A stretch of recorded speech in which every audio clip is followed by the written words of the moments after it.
Hello, good evening, and thanks again for another edition of Ideas Exchange.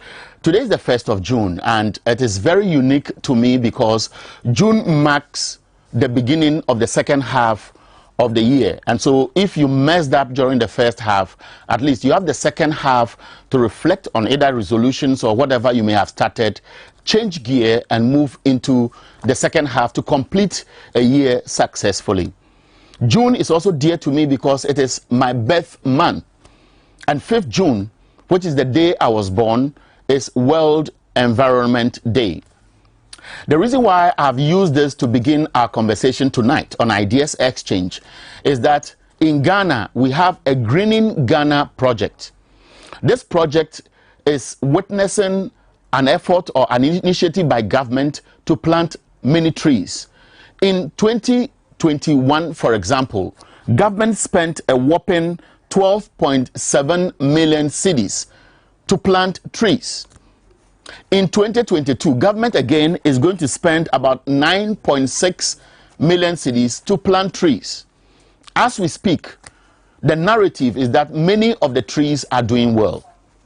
I live in Accra and I drive around a lot, and I've been asking questions that where are the trees in Accra, which is one of the most populated areas in this country, where many would assume that 40, 50, 60 years ago, when we have chopped all the trees and replaced them with buildings, that effort to green many parts of the country would also look at Accra being beautified like many other cities across the country. And I'm saying so because just recently there has been a sensitive issue which is still under investigation, and this is the Achimota Forest land grabbing issue. But for the leaked will of the late Sir John, or what many people have christened Forever, we may not have known how wicked individuals, people in government, people the taxpayer is empowering to live and has entrusted our resources to, will be doing this to us. Now, our topic tonight has been influenced by the Speaker's Seminal series organized yesterday. And one thing emerged: there is a growing mistrust between or among the three key arms of government, that is the executive, the legislature, and the judiciary. Yesterday, the Seminal series, the maiden one, was on the topic Parliament, its business, and the Supreme Court in perspective. I sat through the presentations by Samson Ladi Ayenini, who is the moderator, who raised several critical questions. Professor Kofi Abochi, who was the main speaker. Then we also had Mrs. Clara Kasati, who is a respected lawyer. Mr. Thaddeus Sori, who also made a presentation. And of course, Dr. Emmanuel Akote. And all the presentations raised critical issues about growing mistrust, what appeared to be one arm of government trying to suppress or usurp the authority or powers of another arm of government. But one thing that stood out, which has influenced our topic, which I'll share with you tonight, is a presentation by the Omahene of Esikado traditional area. He looked, and of course he's a historian, so he looked at the past 50, 40, or let me just take it from the bottom up, 40, 50, 60, 70 years before independence, the Gold Coast we knew, the Ghana we knew after independence, the criticisms we have gone through as a result of bad governance, the military dictatorship, public expectations, and of course, what the taxpayer wishes from people we have either elected or appointed through the powers vested in the president to protect the public purse. But one thing cuts through. It is simple. Just that there is bad governance, there is lack of oversight responsibility, or institutions which must execute the oversight responsibilities are weakened or undermined by one group within the same community. And I'll be referring to these things later. And all it's a result of one story I want you to share and critically reflect on. It is about COVID-19. COVID-19 has been the reason why you and I cannot eat 3 square meals a day. Because government has been consistent that but for COVID-19 in 2020, everything was in the right gear and COVID-19 spoiled everything. It is until recently that the Ukraine crisis appears to be an addendum, but at least we all know that government has been consistent in speaking to the fact that everything was on course but for COVID. So why am I bringing COVID to this conversation? And it is very simple. There has been a leaked tape. That leaked tape raises a number of issues many of us Ghanaians have taken for granted. So we have done projections based on this leaked tape by the NPP 2020 parliamentary candidate for Sanerigu. And I'll be sharing that with you shortly. But on the screen with me here, you would realize that there's a summary of how government was able to raise resources. We all know that one of the first sources was the $1 billion that we got from the IMF through a special withdrawal or drawing funds that was a startup. You see that we have IMF here, 5.8 billion cedis, the conversion of the $1 billion to the dollar rate at the time, which was about 5.8. We have the World Bank, which also gave us approximately 2.58 billion cedis. But even this figure is contestable because government, until the World Bank came out and said we had given government more than $400 million, had created the impression that they had only received just around $100 million from the World Bank. Then we have the European Union giving us at about 504 million cedis, the African Development Bank giving us so much, Korea, Germany, government of Ghana itself raising this, the Bank of Ghana giving government about 10 billion cedis, and the government of Ghana contingency fund, which was about 1.2 billion cedis. Now, why am I referring to information that you are aware of already?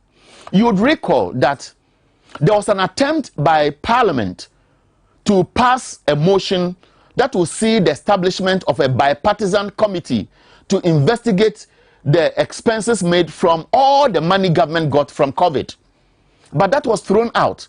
It was thrown out at a time when the Speaker of Parliament had given the go-ahead for Parliament to look into this. I'll share the details as we know now with you. What I want you to do is to critically listen to the NPP parliamentary candidate for Sanerigu in 2020. Her own confessions as a result of anger, disappointment, frustration. And I believe that she's trustworthy because she's a vice chairman of the party. And listen to what she has said again, reflect on it, and I'll do some projections for you that will surprise you. And Alassane, I think last month or so, he made another comment. And as usual, people will say that, oh, madam, you are above it, don't talk. But let me tell you, if somebody closes his eyes to damage you, there is nothing like you are above responding to such a person. That one day, I will not take it. I will also have to come out and explain myself. If that makes me a bad leader, fine. But I will have to explain myself. And I know there are descendant people on this platform who will listen and do their own investigations. The COVID fund came. I was given 50,000. Oh. My quota was 50,000 as a regional second vice. Then, who doubles as a parliamentary candidate for Sanerigu? I had another 50,000 cedis, making it 100,000. Then the constituency were given, is it 200,000 or so? I can't remember. So I called for, and MCE was giving 30,000. I can't remember. Then chairman was giving 20,000, and I think the other executives is 10,000, or was it chairman was giving 10,000? But I can't remember. So I called them to a meeting. I called the constituency executive to a meeting, and I told them that fine, for me, I am going to add all the 100,000 that I am entitled to the constituency. And so the woman you just heard is Madam Felicia Tete, the second Northern Regional Vice Chairman of the NPP. She's the 2020 NPP Sanerigu parliamentary candidate. And there are key words there. She says that she got 50,000 cedis as a parliamentary candidate.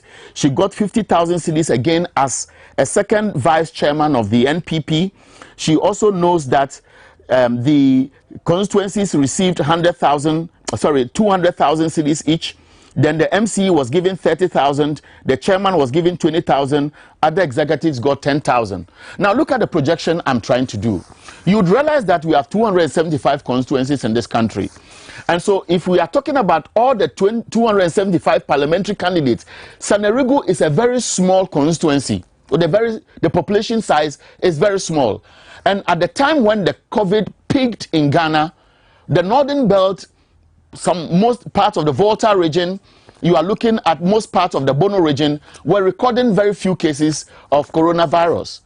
It was, the epicenter actually was Accra, and then by extension Kumasi, parts of the western region, Takrady to be specific, or Boise and so on. So I want to work with some consecutive numbers. 50,000 cedis times 275 parliamentary candidates, regardless of the fact that some parliamentary candidates are most likely to have received more than the 50,000. That will give you 13,750,000 cedis. Now, all the 216 districts, because she talks about the fact that DCs also got some money. And so if you look at all the details that we have here, you see 16 regional vice chairmen, 275 NPP regional constituency office, 216 MCs, and it goes on. And then a total, and I'm using the conservative figures for the revelation by the Sanerigu MP, and that is about 84 million cedis. And this is coming at a time when you know that government in 2021, when the budget was read, created the impression that you had free electricity, you had free water, and as Kojo Oponkroma said, you have to pay for the cost of the freebies that you enjoyed. And so government came across with a special levy, and I'm sure you know the name of the levy. It is the COVID-19 Health Recovery Levy Act, which was passed. And this was passed, and you are paying for the expenses. I call it wastage. Now, the reason why we are building on this conversation is very simple. That there appears to be one arm of government, that is the legislature. I'm talking about Parliament, MPs to be specific, who has oversight or who have oversight responsibilities on the executive, especially because they approve the budgets, the executive spends, the Auditor General's department may do their investigations or just do the assessments and make them or report them back to the Public Accounts Committee of Parliament. Parliament will scrutinize if there's the need for action, they will take. But when Parliament has every reason to suspect that something is going foul, Parliament may as well get the approval of the Speaker of Parliament, set up a bipartisan committee to investigate this. So what happened in Parliament in February? So you would see that the Speaker of Parliament in February admitted that a motion from 3 members of Parliament, that is the minority caucus, should be admitted on the floor for consideration for passage. And I'm making reference to the issues I have referenced as Parliament, where I have the details. The first Deputy Speaker of Parliament, Joseph Osei-Wusu, threw out the motion by the minority for 2 reasons. One, that it didn't follow the right procedure for it to be laid before Parliament. And then you have the first Deputy Speaker, Joseph Osei-Wusu, throwing out the motion by the minority for thorough investigations into the use of COVID-19 funds on the grounds that it was not properly laid.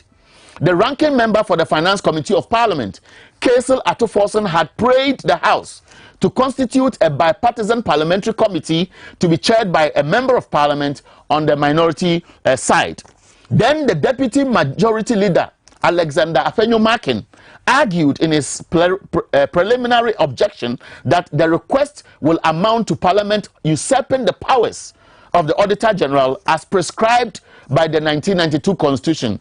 There are 2 things you later appreciate when you listen to Nana Kobnen Ketia, that the independence of Parliament appears to be undermined by one side, depending on which government is in power, because the majoritarian rule appears to be influenced influencing the actions of members of parliament. And that is why you would have Alexander Fenyomakin putting in all the argument to frustrate the process to investigate over 19 billion cedis that has been spent on COVID, and for which reason you and I are suffering, and for which reason government has imposed a levy on you and I to pay. So what happened? Joseph Osei-Owusu, who is the first deputy speaker of parliament, was in the chair. At that time, the speaker of parliament, Alban Bagbin, had gone back to Dubai for medical review. So the first deputy speaker of parliament, under the influence of the executive, of course, being an MPP member, took this decision. And what was it? He threw out the motion explaining that the demand of the motion falls directly under the ambit of the Public Accounts Committee. That until the leaked report or the pressure by the minority leader and to resolve this was not going to be considered. Now what is happening? Harun Idrisu now is speaking. And why is he speaking? Because in February, we know Parliament went on recess. And we have not heard any enthusiasm that suggested that when Parliament resumes, they were going to follow this, most especially because the Finance Minister, Ken Ofori-Atta, had consistently snubbed Parliament. Until the tape leaked, he had even gone back to Parliament to look for additional money, over 74 million euros, for expenses on COVID-related issues. But what has happened? The leaked tape is pushing the minority leader, and the resolve is that, and of course, this is what he said yesterday, Nana Akufo-Addo is presiding over a gigantic spending and disbursement of COVID-19 expenditure. And he says, we will renew our position. We will refile the motion.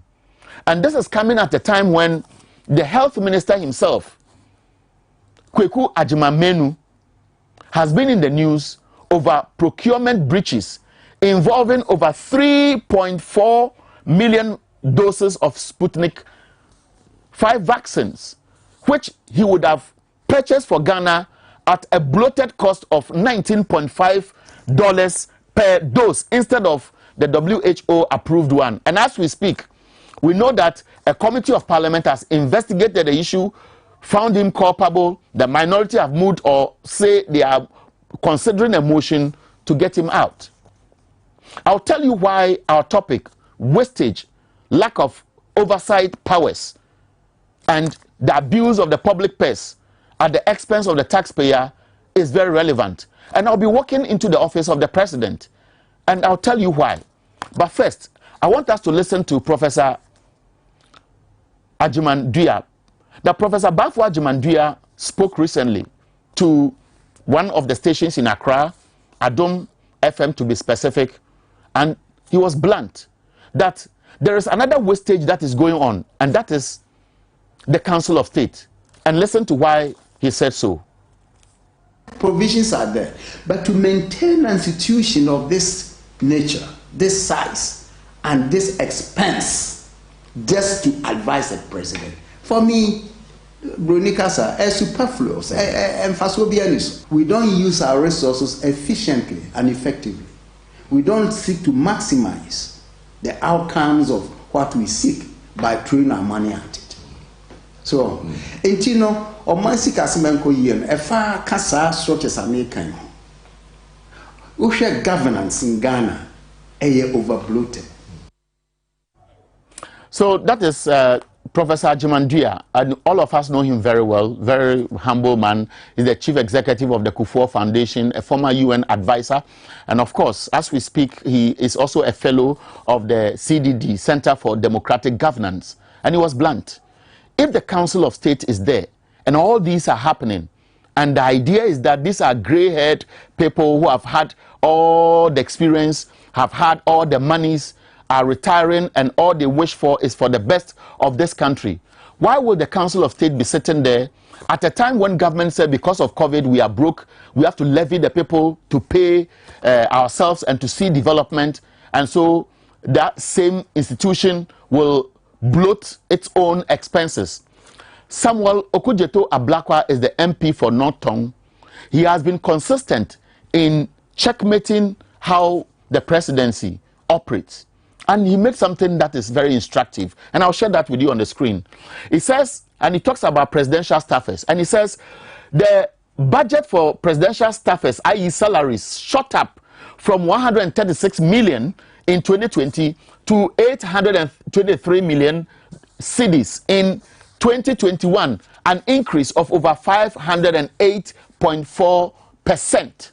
Now, there's something that is very instructive in the long presentation he put across, and he makes reference to positions that you ask yourself whether we have voted for people in government just to amass wealth, regardless of the plight of the average Ghanaian, and to a larger extent, the executive is not under scrutiny as is expected by the legislature because of conflict of interest and many related issues. Now, he says that many Ghanaians will be outraged to discover that we have 3 additional directors of communications, the same position Mr. Eugene Ahin occupies. The names he produced are Franka J. Chum, Audumoro Kabore, and Ali Adams. Now, look at this critically. He talks about the fact that per President Akufo-Addo's list, the Ghanaian presidency has 4 directors of communications, 5 deputy directors of communications, 2 communications specialists, 3 communication officers, 5 technical communications assistants, a media aide, an assistant media liaison officer, a communication consultant, and a presidential advisor on media who is also a technical director at the office of the president or at the office of the presidential advisor. This swarm doesn't include the social media warriors and the army of the information ministry. And the presentation also even goes ahead to talk about the appointment of somebody who is in charge of church relations. And so that has been the story. And the question is, why will this happen at a time when many people believe that our governance structure is weakening, public trust in government is sinking? Since 1992, many people would have thought that we would have progressed and where we are today. And that is why it is instructive to listen to Nana Kobana Nkatia. He spoke at the Speakers Seminar Series yesterday, and you'll be touched. Now, while you are listening, just hang on, because we'll be sharing phone lines on the screen. We'll speak to you and hear your views and why it is not surprising that some Ghanaians are even threatening to embark on a demonstration on June 4 because they are fed up about the level of impunity going on in this country.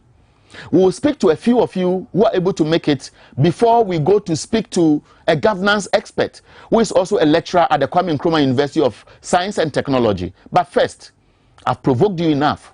Now listen to why Nana Kobana Nkatia spoke a lot of wisdom yesterday.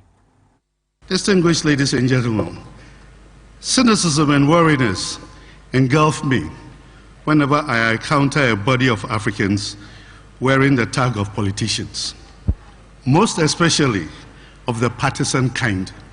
Partisan spectacles usually provide a jaundiced view of the meaning of Africa and nationhood.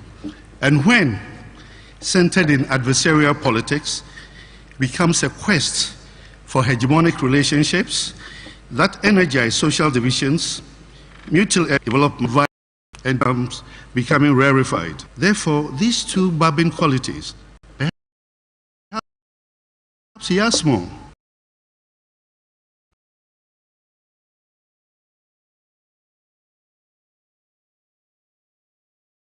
have become change, and people change,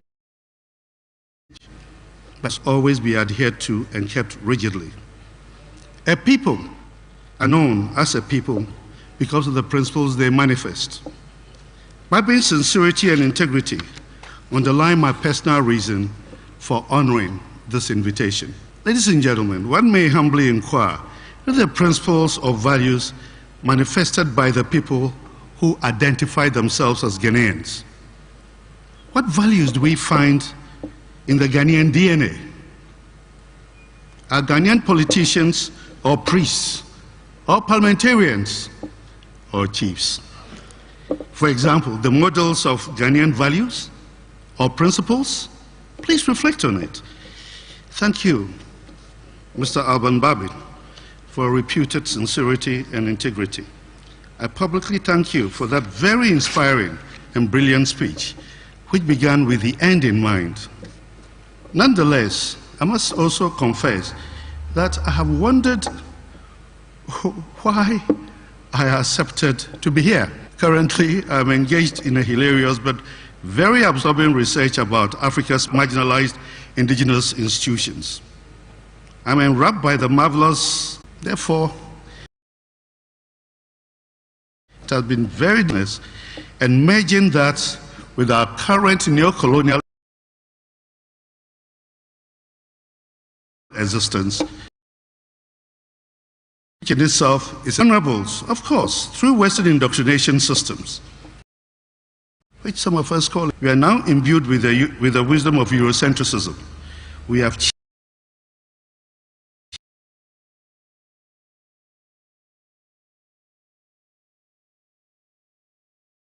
fully discarded and liberal democracy. The House of Parliament has become the shrine for the ascertainment and worship of the social or liberal democratic gods. These espouse such philosophies. Distinguished ladies and gentlemen, powers,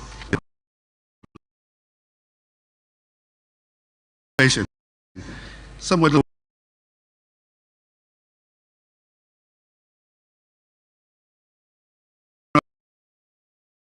the acute partisanship seems to abhor voices of dissent. There seems to be a veneer of party fascism.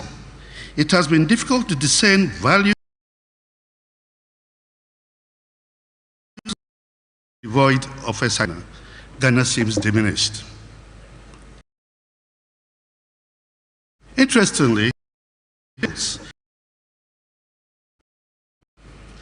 huge education on the nature or character of our state plate has into strange and stimulating views. Also throw up more on the separation of powers as Parliament meets. Rewarding to sit in the quiet of my village and remind oneself of the fact that of the philosophy, and I'm quoting from the concept paper, of separation of powers operates to divide the function of government among the three branches, executive, the legislature, and judiciary, which are separate and independent body. And this doctrine is usually credited to the great reasonable mind of Baron de Montesquieu. Montesquieu, for Africans, had a conviction, and you should never take this from your mind, the person on whose pillars you are standing on, that the peoples of Europe, in his Esprit de Loi, the peoples of Europe, having exterminated those of America, they had to make slaves of the people of Africa in order to use them to clear all that land. The people in question are black from head to toe. They have such flat noses, like mine, that it is almost impossible to pity them. We cannot put it into our minds that God, who is a wise being, has put a soul, especially a good soul, in an all-black body. Entering the Supreme Court building of the Republic of Ghana provides insight as to the meaning of Ghana's motto, freedom and justice. Pictures of former chief justices from the colonial period to the present pompously adorn some rooms, smugly exhibiting continuity. The only difference is that the contemporary judges, to use Montesquieu again, are black from head to toe, and they have such flat noses. As a matter of fact, appearing in their crimson red robes and horsetail wigs, the ceremonial costumes of the Supreme Court justices add to the color and pageantry of parliamentary protocol whenever a head of state is giving his State of Nation address. It is quite picturesque. The costumes and the pictures could mistakenly be taken as outer exhibits of a mindset rooted in Europe, a subservient mindset articulating the oppressor's laws in the name of freedom. Definitely, they are the constant reminders of the primitive African society who were lesser breeds without law till in the late 19th century, when the civilized British, in their wisdom, introduced law into the Gold Coast colonies, pre-law epistemology. through the promulgation of the Supreme Court Ordinance of 1876. Therefore, ladies and gentlemen, as one admires the ropes and wakes, one discerns the philosophical depths of the Magna Carta and the petition for the Bill of Rights as the eminent judges sit in serene dignity when the one who appoints them addresses the nation in an usually rowdy House of Parliament. It is within this dynamic atmosphere that I've been fascinated by Alban Kingsford Babin, now wearing the title Right Honorable Speaker. It's a title whose equivalent I cannot find in Mfansi, in Ahanta, in Kusar, Dagari, or Gan, and enigmatically wearing various forms of attire. What has this speaker been trying to express through these clothes and cloths he wears? Has he also drunk the wine of single-minded narcissism and corn artistry, which usually intoxicates African leadership as they infantilize power and the power constructs? The African, the indigenous African, expresses the self in symbols. Esotericism can be neither written nor spoken, and hence cannot be betrayed. One must be prepared to grasp it, to see it, to hear it. Obviously, in spite of its very un-African title, the Right Honorable Speaker, Right Honorable Joe Wise, forgive me, you know the speaker at the moment, wants to provoke deep thought with regard to his position and the future of the country. Thus, I was not surprised by the fact that he is initiating a discussion on parliamentary business and the Supreme Court, which delves into the separation of powers. After all, there's an opinion that a fool is one who does not know who he is and what he's doing here and where he's going, as John Mensah Saba enshrined. What most intrigued me about the topic was the factor of in perspective. In whose or what perspective? As a humble Nana and a little student of history, I have a sharp awareness that perception always carries problems. It throws up the whole array of illusion and delusion. It brings in the question of selection and bias. It raises the heritage and culture of indoctrination and definition. It stimulates the geography of thought. It rouses the factor of puppetry, i.e., who or what is pulling the strings and what may be described as a psychology of Pinocchio. I'm confident that the Right Honorable Speaker was aware of Orunmila. I know Orunmila is the Yoruba wise man like Socrates. His teaching was very simple. Wisdom is like a road that goes in different directions. Therefore, nobody can be its only and absolute custodian. For just as children are wise, so are adults. I believe that that is why he brought us here today to talk. Using Orunmila's teachings again, remember that whoever taught you wisdom added a dose of foolishness. And that the wisdom of this year, or the folly of this year, is the wisdom of tomorrow. The wisdom of this year is the folly of tomorrow. Whatever perspective one takes in this discussion, it is my hope that the discussants, and I know all three of them, would not only focus on the procedural difficulties being encountered as a matter of process, but most importantly, address how those challenges affect the people who are supposed to be represented and whose interests Parliament and the judiciary are meant to protect and enhance within the framework of the motto, freedom and justice. In your deliberations, please do not forget that the presidency is not about the occupant, but the people. Parliament is not about the members, but about the people. And the judiciary is not about the members, but also about the people. With that understanding. And so that was the Esikado of the Omaheni of the Esikado traditional area, Nana Kobna Nketia the Fifth. He ended on some strong notes that the presidency is not about the occupant, but the people who voted for the president. Parliament is not about the MPs, but people who they represent. And the judiciary is not about the law, but the people, if there is the rule of law, good governance, etc. And the question is, which of them do you trust? Why do you think we are where we are? And do you have any hope going into the future? Or you still believe that maybe we are blowing things out of the norm? We'll be taking a short break. When we come back, we have two sets of engagements. One will be with a political science lecturer. Another one part would be your views. And I want strong views to reflect how angry you are, and if you expect that, especially in the case of the preamble I set with the COVID-19, our parliament will do justice and ensure that you, the taxpayer, if you are paying for the wastage in 2020, 2021, especially because of the COVID expenses, at least you'll be guaranteed some assurance that you know where the money went to, and if some cannot be traced, they are paid back.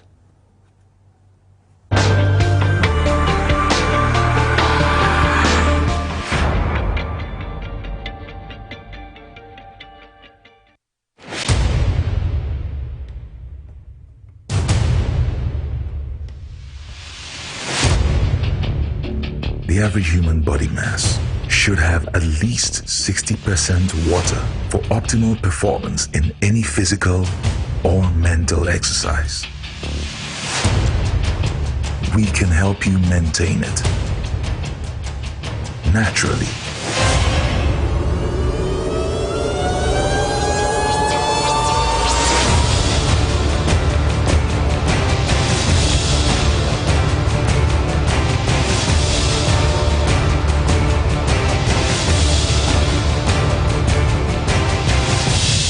X Natural Mineral Water.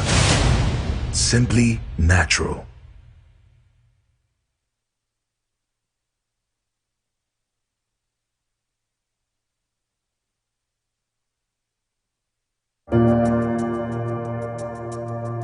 Welcome to the Royal Dazzle Event Center.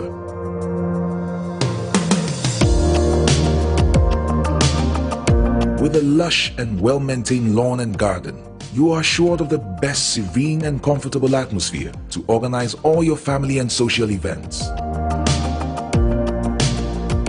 Live the royal moments here with friends and family. The hosting capacity of 600 to 800 people makes Royal Dazzle the most versatile of places to host weddings, parties, funerals, conferences, concerts, and many more. Create your memories with us. Call us for inquiries on 055-814-8585 or 024-620-2144, or pass by and speak to any of our friendly staff. Locate us at Myjohn, close to Zoom Lion headquarters. Royal Dazzle Event Center, creating memories.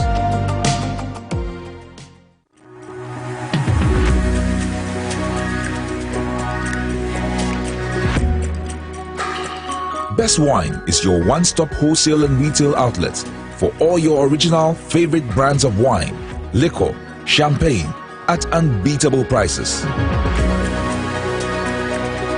You can get discounts of up to 15% off. We provide customized solutions for your events with our event planning and catering services. Buy your well-stocked hampers from us at great prices. Best Wine is also a major distributor of X Natural Mineral Water.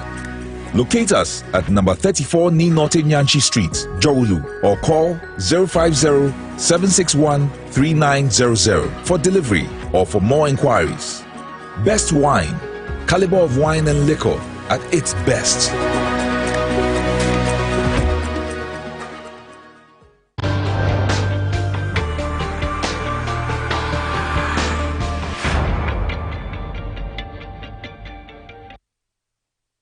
Welcome back. This is Ideas Exchange on TVXYZ. We are still working the lines to speak to Samuel Edujemfi, political science lecturer at the Kwame Nkrumah University of Science and Technology. Don't forget, he's a historian, and of course, he's at the Department of History and Political Studies at the Kwame Nkrumah University of Science and Technology. Our conversation would have looked at Ghana before independence, Ghana during the Kwame Nkrumah days, the coup d'etats, our resolve to go for constitutional democracy for the 1992 constitution, which we are running now.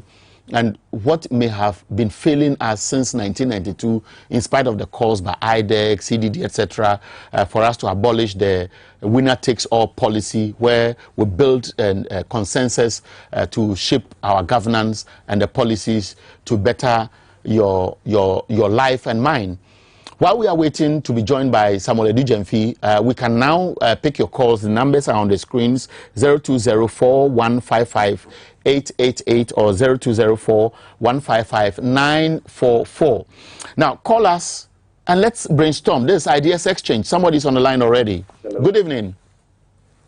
Good evening. Yeah, may I know where you called from, sir? And go straight to the point. I'm calling from Kumasi. Kumasi, good to hear from you. So what is provoking you tonight, and what do you think is really the problem? Executive, legislature, judiciary, how can we harmonize thoughts for our betterment? Please, the problem is the president, the people behind the president. I mean, Kenoforiata, the finance minister. And what are your reasons? I know Imani Africa, for example, yesterday said the finance ministry is one of the worst in terms of wastage of public resources. And they made reference to the Auditor General's report 2010, 2014, 2015, 2020, and they were looking at an incremental jump in terms of monies that we cannot trace or may have been wasted. Is that the reason why you think that it is the reason, it is the problem we have today as a people?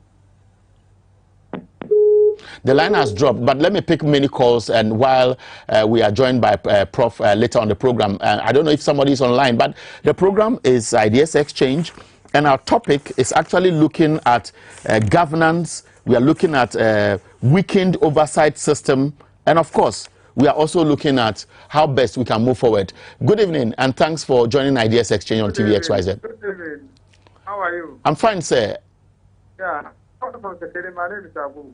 Good, Abu. Yeah. But I was very shocked to listen to your program this evening, hearing the Nigerian spoken and the other dignitaries. You see, the problem in this country is about Nanado and Kenoforata. These are the people, I think we the Ghanaians, we have to rise up and stand our feet and fought hard with our will, with our sweat, to deliver this country from this criminal. We always call them criminal. But they are not there to protect we Ghanaians, to protect the public. They are there to corrupt and steal our property. No, so steal our wealth. Let me engage you a little. Yeah. It's fair that you have your own opinion that there are two critical personalities in Ghana today. You want to lay all the blame all. But we have Parliament. Parliament must have an oversight responsibility. And many a times we hear one MP or the other holding a press conference here or giving us assurances here and there.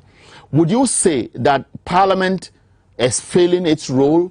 And what do you think is the reason? You see what is happening at the Parliament?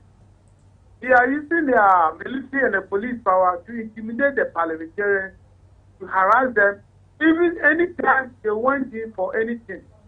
See how they pass the e-levy. My brother, the one that they pass the e-levy. The speaker, they voted and then they lost the thing. And then the next day or 2 days, they went back with their own sitting speaker. So quick time that the speaker will. And when they went to the Supreme Court, look what the Supreme Court did. Okay, so I understand you perfectly. So yeah, I feel like they are twins. The judicial and the president, I think they are the main problem in we for disturbing with Ghanaians. And you think the problem started today and not yesterday? Yeah, it started today from the national government. Okay. From Muhammad government, we saw Professor Abbas, we saw Rollins, how the country was governed are different totally from the Nado government and this current Chief Justice. Okay, I thank you very much for your opinion, and of course those are yours, and so I believe that for our rights. Every Ghanaians have to work up and fight for our rights. Thank you. Yes, and I strongly believe that this is about time that every Ghanaian believes in the national anthem and then stands by it for the interest of today and future generations. If I have other people on the line, I'm ready to speak to them. The line dropped, and this is Ideas Exchange on TVXYZ. Our topic is very interesting: governance, wastage, and oversight crisis. Are we there yet? And can it be fixed? Or maybe after some time beyond 2024. Good evening.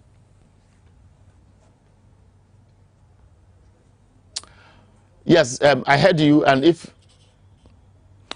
Okay, Prof, I'm grateful that you have joined us. Samuel Edujemfi is a lecturer at the Department of Politics at the Kwame Nkrumah University of Science and Technology. I'm happy we have you on the line. Good evening, sir. And I'm pleased to be here, my brother. Good. Now, two things. Yesterday, there was the speaker's seminar lecture, and most of the presentation were looking carefully weaving through the role of the executive. They were looking at Parliament. They were looking at the Supreme Court, where people want to... The line is quite faint at your end, so I'm not picking the feed well. Is it better now, sir? Right, let's do that. Okay, so let me go straight to the point. Now, we had an earlier conversation with you, and our topic tonight is looking at governance. We are looking at weakened oversight responsibility, and then we are also looking at the role of all the executive arms of government. From where you sit, 1992, we had so much hopes, Ghana the beacon of democracy, and today many people are saying that Ghana's democracy has gone bad, and everybody is disappointed. Is it a fair assessment? Thank you very much. Greetings to your cherished listeners. I think fundamentally, the constitution of every state must be and should be a living document. What it means is that it goes through metamorphosis, right? Right. It could go through a complete change of form over time.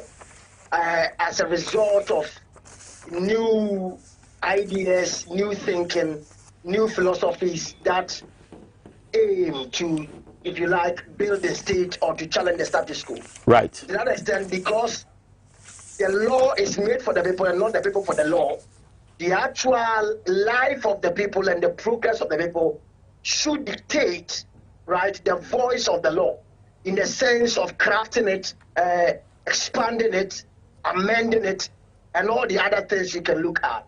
But fundamentally, we have to question, for example, the excessive powers that the executive possesses, especially the executive president.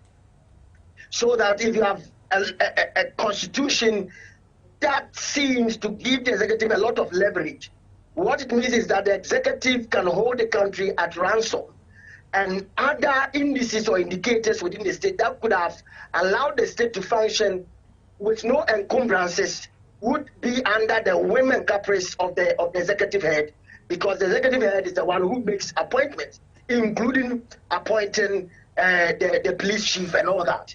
So it is critical that if you want to touch the constitution and touch it well for the progress of our economy and our development, and to leverage on other issues, you need to reduce the excessive powers that is given to the executive head, who is the president.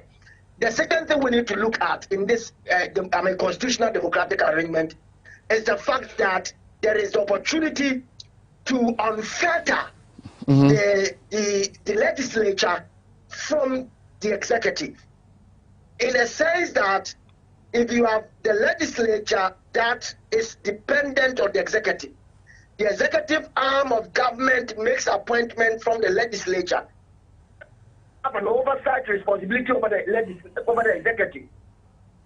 They will mean that how can one sit on his own case, either at the standing committee level or ad hoc committee level, or in the plenary where there are debates and all that, and then come and sit in Parliament and either throw it out as a check on the executive. If the legislator, in this the individual who is part of the legislature, is also a member of the executive. He's playing a dual role. No, Sami, I'm trying to over him or her. Sami, I'm trying to cut in. To an extent, he sort of fettered He is not independent. So clearly there should be an independent of the legislature.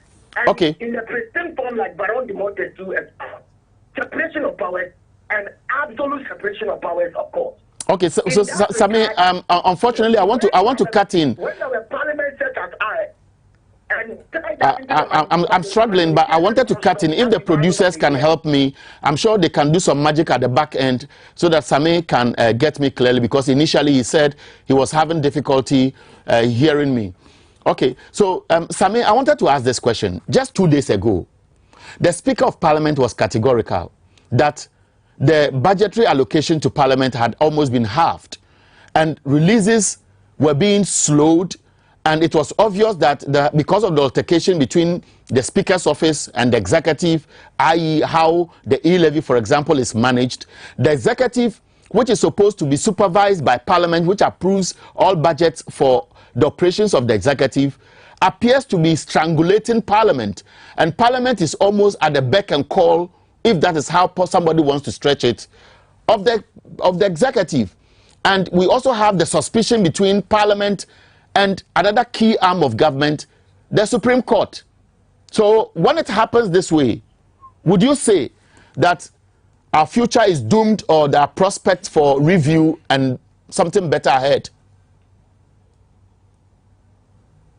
Not as development to survive, and we will not order well for the developmental agenda we want to pursue.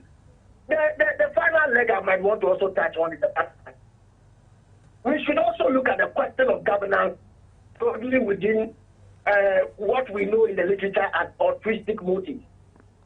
When individuals come to governance, they must come because they are interested in the development of the state, and that they themselves have capacity to rule and govern.